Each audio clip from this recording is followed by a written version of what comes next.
Very good morning students. बच्चों, आज हम करने जा रहे हैं नवम कक्षा के छठे अध्याय प्रेमचंद के फटे जूते के प्रश्न उत्तर। तो आइए शुरू करते हैं। पहला प्रश्न है, हरिशंकर परसाई ने प्रेमचंद का जो शब्द चित्र हमारे सामने प्रस्तुत किया है उससे प्रेमचंद के व्यक्तित्व की कौन कौन सी विशेषताएं उभर कर आती हैं।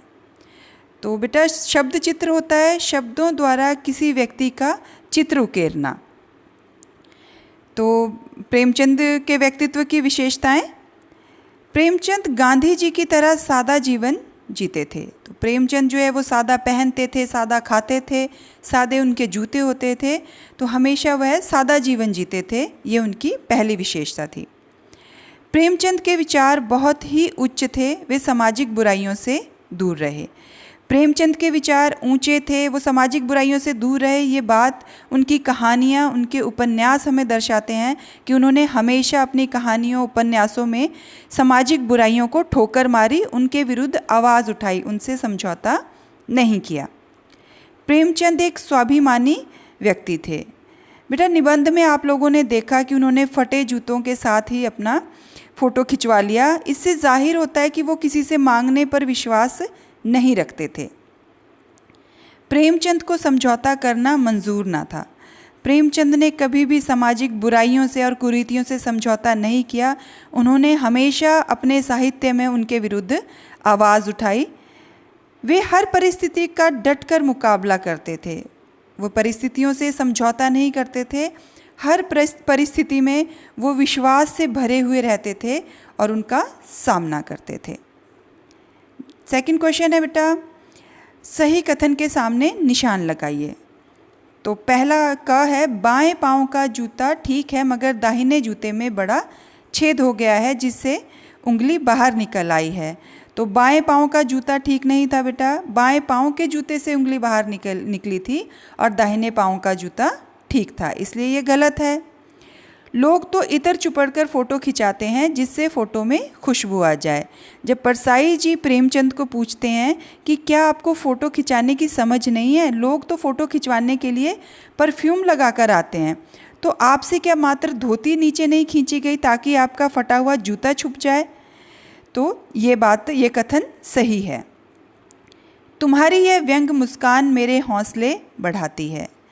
जो प्रेमचंद की फ़ोटो खिंचवाते वक्त हल्की हल्की मुस्कान थी, जो एक व्यंग्यात्मक मुस्कान थी, उसको देखकर लेखक के हौसले पस्त होते हैं, बढ़ नहीं रहे थे, पस्त हो रहे थे। वो उससे हार रहे थे कि कैसे इस पर हंसना चाहिए जिसके जूते फटे हुए हैं और ये किस तरह समाज पर हंस रहे हैं।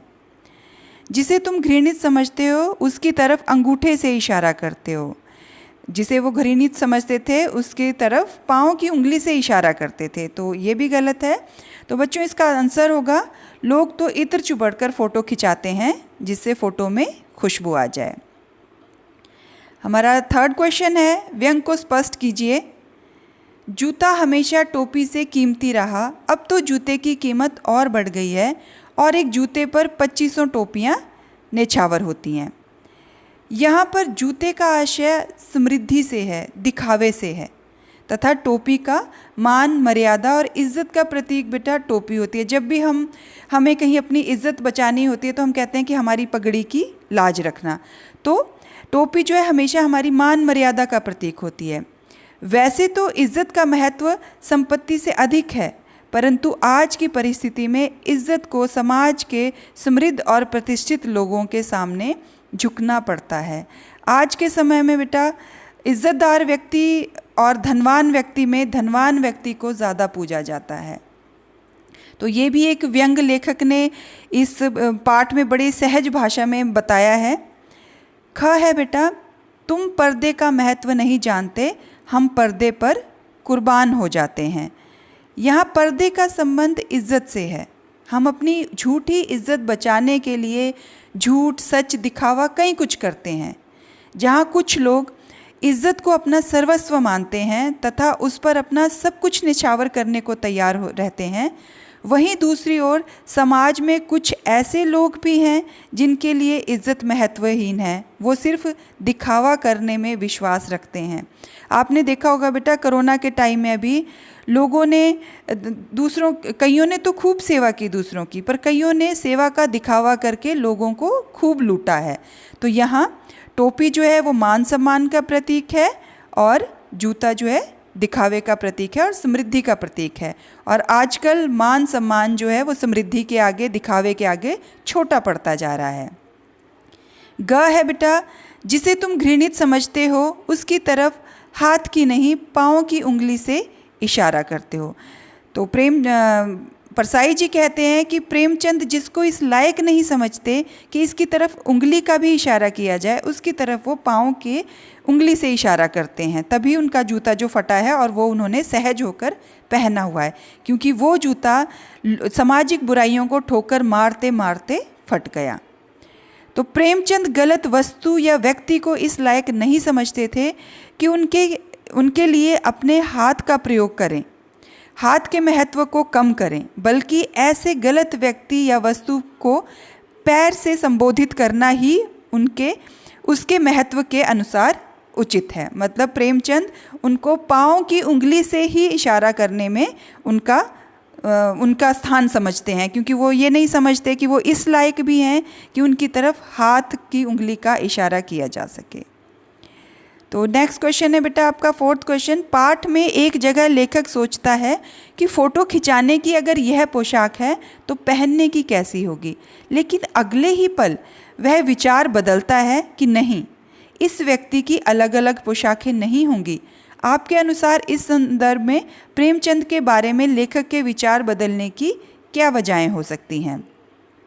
तो लोग प्राय ऐसा करते हैं कि दैनिक जीवन में साधारण कपड़ों का प्रयोग करते हैं। हम सभी ऐसा करते हैं बेटा कि आम जीवन में हम साधारण कपड़े पहनते हैं और विशेष अवसरों पर हम बहुत अच्छे और सुंदर और महंगे कपड़े पहनते हैं। पर लेखक ने पहले सोचा कि प्रेमचंद खास मौके पर इतने साधारण हैं, तो साधारण मौक़ों पर ये इससे भी अधिक साधारण होते होंगे, तब तो ये बिल्कुल फटे मैले कुचैले कपड़े पहनते होंगे।